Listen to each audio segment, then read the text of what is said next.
यह क्या हो बेटा? वो पानी कहाँ से आया है? नदी प्राची। तुम्हारा क्या नाम है? आस्था।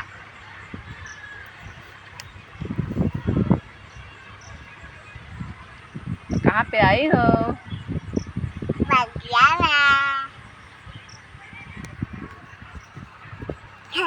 बता दो, मेरा खेत बैठ रहा है। मेरा खेत बगिया में बैठ रहा है। तुम हमारे घर ले वही यात्रा को ले वही पानी बैठा देना जब मैं बिया खा लेती हूँ। अब देखा जो बादल उड़त हुआ तरवा खाली इतना बादल उड़त हुआ वही रवा नदी पर वही नदिया पर ऊपरिया रही हुई खायो नाव पालियो भागई ना दो बुझाओ।